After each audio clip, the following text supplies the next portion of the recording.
Hi ಸ್ನೇಹಿತರೆ, welcome to my channel.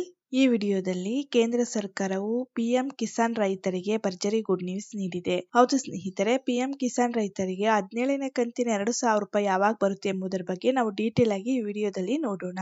ಇನ್ನು ಇದರ ಜೊತೆಗೆ ರಾಜ್ಯ ಸರ್ಕಾರವು ರೈತರಿಗೆ ಹೊಸ ಯೋಜನೆಯನ್ನ ಜಾರಿಗೆ ತಂದಿದೆ. ಈ ಯೋಜನೆ ಮೂಲಕ ರೈತರಿಗೆ ಯಾವುದೇ ರೀತಿ ಬಡ್ಡಿ ಇಲ್ಲದೆ 1 ಲಕ್ಷ ರೂಪಾಯಿವರೆಗೂ ಸಾಲ ಸಿಗುತ್ತದೆ. ಇದರ ಬಗ್ಗೆ ಕೂಡ ನಾವು ಡೀಟೇಲ್ ಆಗಿ ಈ ವಿಡಿಯೋದಲ್ಲಿ ನೋಡೋಣ. ಇನ್ನು ಇದರ ಜೊತೆಗೆ ರಾಜ್ಯ ಸರ್ಕಾರವು ಎಲ್ಲಾ ಆಸ್ತಿ ಮಾಲೀಕರಿಗೆ ಹೊಸ ಆದೇಶವನ್ನ ಹೊರಡಿಸಲಾಗಿದೆ. ಹೌದು ಸ್ನೇಹಿತರೆ, ಇನ್ನು ಮುಂದೆ ನಿಮ್ಮ ಎಲ್ಲಾ ಆಸ್ತಿಗಳಿಗೆ ಕಡ್ಡಾಯವಾಗಿ ಆಧಾರ್ ಕಾರ್ಡ್ ನ ಲಿಂಕ್ ಮಾಡಲೇಬೇಕು.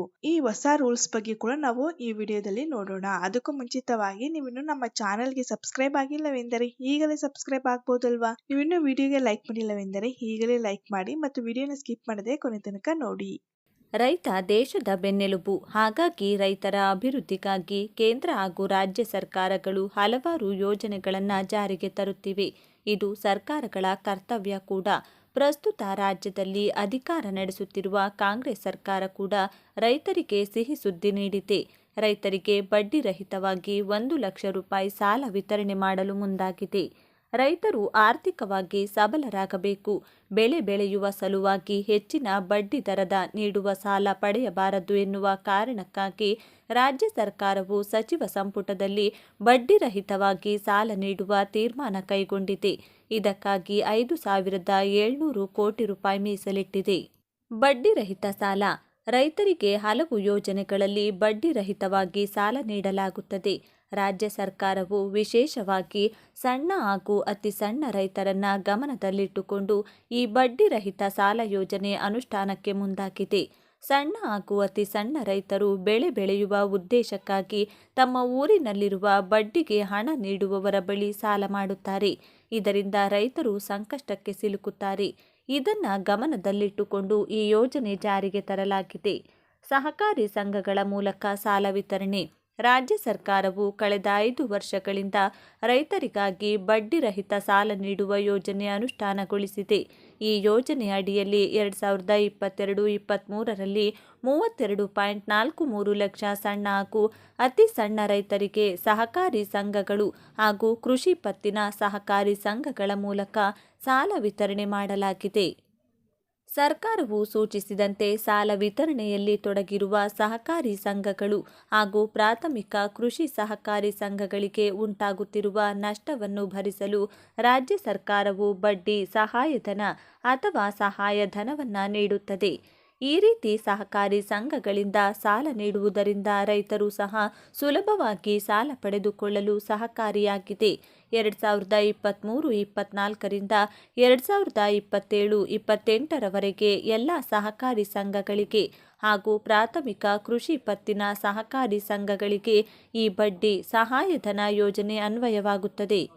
ಸಹಕಾರಿ ಬ್ಯಾಂಕುಗಳು 2001-2ರಲ್ಲಿ 6.40 ಲಕ್ಷ ರೈತರಿಗೆ 438.36 ಕೋಟಿ ರೂಪಾಯಿ ಬೆಳೆ ಸಾಲ ವಿತರಣೆ ಮಾಡುವ ಮೂಲಕ ಗಮನಾರ್ಹ ಸಾಧನೆ ಮಾಡಿದ್ದವು. 2022-23ನೇ ಸಾಲಿನಲ್ಲಿ 32.57 ಲಕ್ಷ ರೈತರಿಗೆ 16,683.57 ಕೋಟಿ ರೂಪಾಯಿ ಬೆಳೆ ಸಾಲ ವಿತರಣೆ ಮಾಡಲಾಗಿದೆ. ಪ್ರಸ್ತುತ ವರ್ಷ ಸಹಕಾರಿ ಸಂಘಗಳು ರಾಜ್ಯದಲ್ಲಿ ವಿತರಿಸಿದ ಬೆಳೆ ಸಾಲವು 55% ಒದಗಿಸುತ್ತದೆ.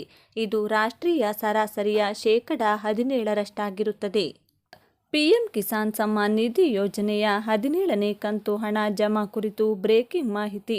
ಗುಡ್ ನ್ಯೂಸ್ ಬಂದಿದ್ದು, ನೀವು ಕೂಡ ಈ ಯೋಜನೆಯ ಲಾಭ ಪಡೆಯುತ್ತಿದ್ರೆ ಅಥವಾ ನಿಮ್ಮ ಮನೆಯಲ್ಲಿ ಯಾರಾದರೂ ಈ ಪಿಎಂ ಕಿಸಾನ್ ಸಮ್ಮಾನ್ ನಿಧಿ ಯೋಜನೆಯ ಲಾಭ ಪಡೆಯುತ್ತಿದ್ರೆ ಈ ಕೂಡಲೇ ಈ ವಿಡಿಯೋಗೆ ಒಂದು ಲೈಕ್ ಮಾಡಿ.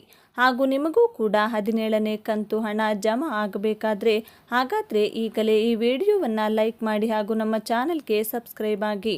ಹೌದು, ಕೇಂದ್ರ ಸರ್ಕಾರದ ಪಿಎಂ ಕಿಸಾನ್ ಸಮ್ಮಾನ್ ನಿಧಿ ಯೋಜನೆಯಡಿ ವಾರ್ಷಿಕವಾಗಿ 6,000 ರೂಪಾಯಿಗಳನ್ನು ರೈತರ ಖಾತೆಗೆ ಜಮಾ ಮಾಡಲಾಗುತ್ತದೆ. ಈ ಹಣವನ್ನು ಪ್ರತಿ 4 ತಿಂಗಳಿಗೊಮ್ಮೆ 2,000 ರೂಪಾಯಿಗಳ 3 ಕಂತುಗಳಲ್ಲಿ ಜಮಾ ಮಾಡಲಾಗುತ್ತದೆ.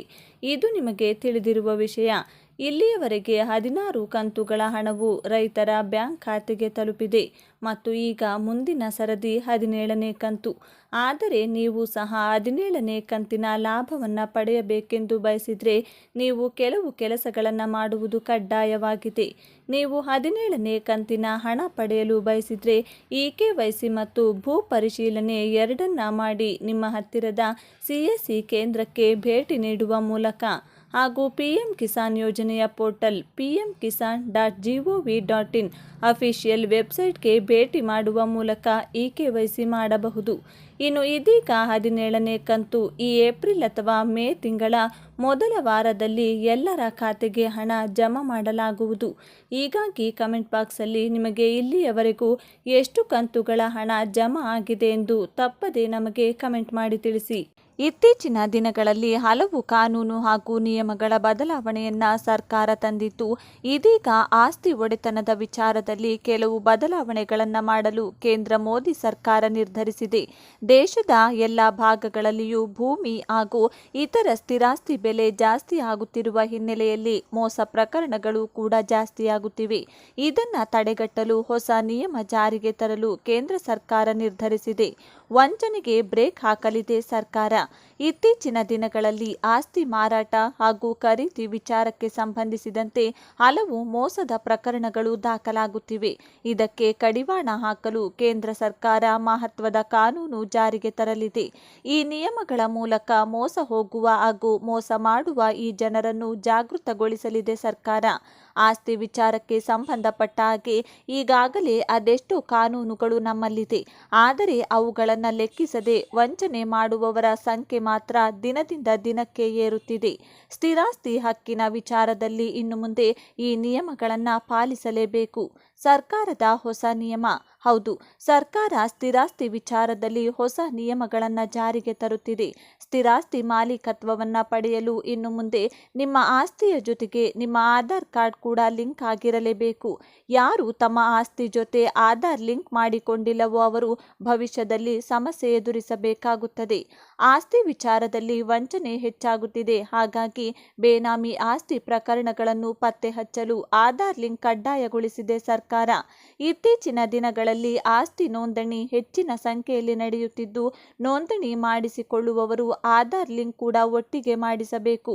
ರಿಜಿಸ್ಟ್ರಾರ್ ಕಚೇರಿಯಲ್ಲಿ ಆಸ್ತಿ ನೋಂದಣಿ ಮಾಡಿಕೊಳ್ಳುವಾಗ ಆಧಾರ್ ಲಿಂಕ್ ಮಾಡಿಕೊಳ್ಳದೇ ಇದ್ದರೆ ಮುಂದೆ ಸಮಸ್ಯೆಯಾಗಬಹುದು, ಹೆಚ್ಚಿನ ನಷ್ಟ ಕೂಡ ಉಂಟಾಗಬಹುದು. ಆದ್ದರಿಂದ ಕೇಂದ್ರ ಸರ್ಕಾರದ ಲಿಂಕ್ ಅನ್ನು ಆಸ್ತಿ ನೋಂದಣಿ ವಿಚಾರದಲ್ಲಿಯೂ ತಂದಿದ್ದು, ಇನ್ಮುಂದೆ ಸ್ವಲ್ಪವಾದರೂ ವಂಚನೆ ಪ್ರಕರಣ ಕಡಿಮೆಯಾಗಬಹುದು. ಒಂದು ಮನೆಯನ್ನ ಖರೀದಿ ಮಾಡಿ 3 ವರ್ಷಕ್ಕಿಂತ ಕಡಿಮೆ ಅವಧಿಗೆ ಆ ಮನೆಯಲ್ಲಿ ವಾಸಿಸಿ ನಂತರ ಅದನ್ನು ಮಾರಾಟ ಮಾಡಿದರೆ, ಮಾರಾಟ ಮಾಡಿದ ಹಣಕ್ಕೆ ಲಾಭ ಬಂದರೆ ಅದಕ್ಕೆ ಆದಾಯ ತೆರಿಗೆ ಪಾವತಿ ಮಾಡಬೇಕಾಗುತ್ತದೆ.